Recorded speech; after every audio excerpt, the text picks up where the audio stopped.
and bouncing around a little bit. That's also different than an affair. It's necessary to negotiate a marriage between two families in the community at large because someone owns the goats, someone owns the water, someone owns the pastures, or at least has hereditary claim to them.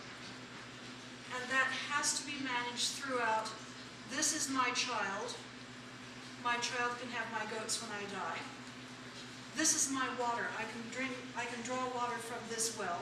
It goes to my sons when I die. Things like that. Hereditary rights have to be negotiated through marriage because you have to prove whose child you are. Now, a woman knows her children. A guy? Not so much. Not so much at all. So the night of the Henna had a long series of negotiations everywhere that Henna ever went. First, there is an arrangement between families.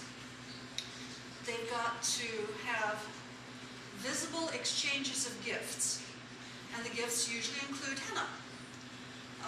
For one reason or another, possibly just in preparation for the wedding, you bring these gifts over, usually some textiles, jewelry, a couple pairs of shoes, henna, and the two families negotiate, okay, will you take decent care of this daughter, or at least will you pay us properly for her, that sort of thing.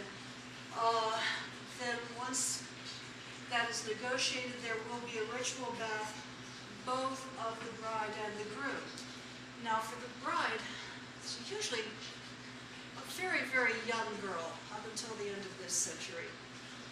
A bride was most often about 13. She was frequently considered marriageable. The law was if she had 3 pubic hairs, she was an adult. So, yeah, that's a little young. Kind of makes you want to wax. Anyway, the village bath, the women's bath, would often be a marriage brokering station.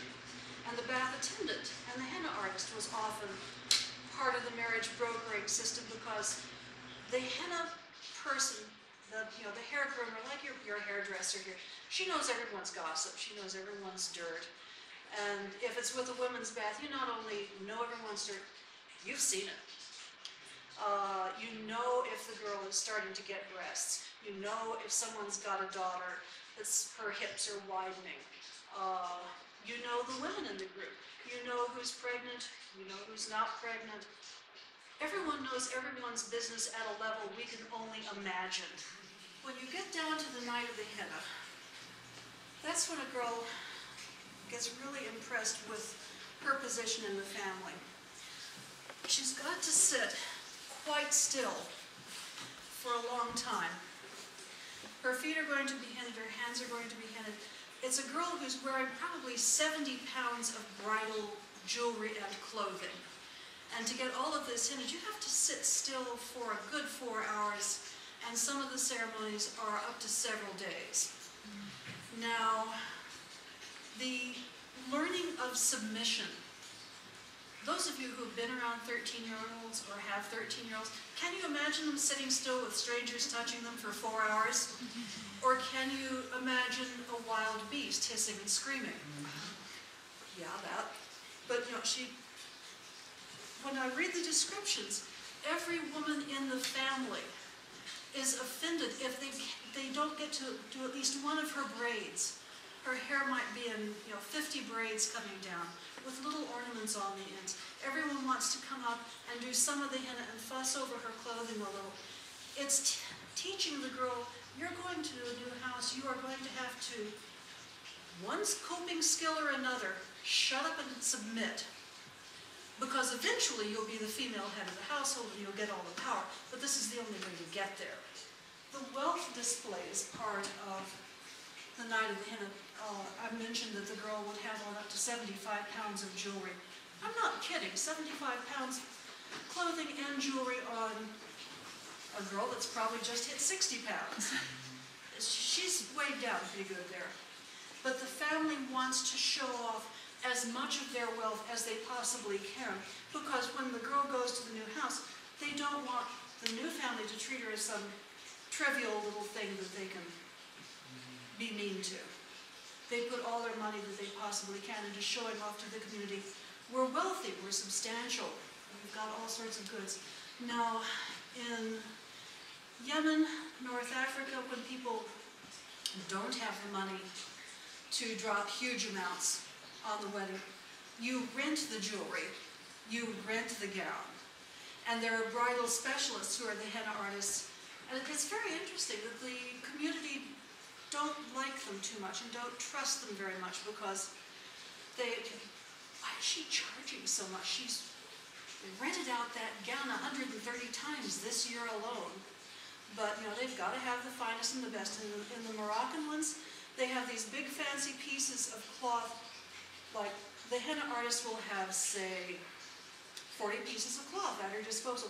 She'll arrange them in different layers on every bride, so it looks like she has a completely different outfit on. When everyone comes to the night of the henna, and that's all the family, people drive in from as far as they can possibly get there, everyone has to have some henna. Now, one thing is, it's, you know, like that voting thing where you've got the mark on your finger. Everyone sees that this woman is married to this guy. Everyone has a mark saying, yes, we have seen this. What does this do? This means if you see the guy with someone else, you get to go yell at him. If you see the girl with someone else, you get to go yell at her. You have witnessed the marriage. That's what makes it so different than just running off and rustling around in the bushes a little bit. And then, now that you have witnessed the marriage, all the children that come from that union are legitimate heirs. That really makes a difference in whose goats belong to whom. You've got to have some way to prove whose goats they are if someone went and died. And Night of the Henna is a very important part of this. We saw the wedding, we saw them to get together, they get the goats.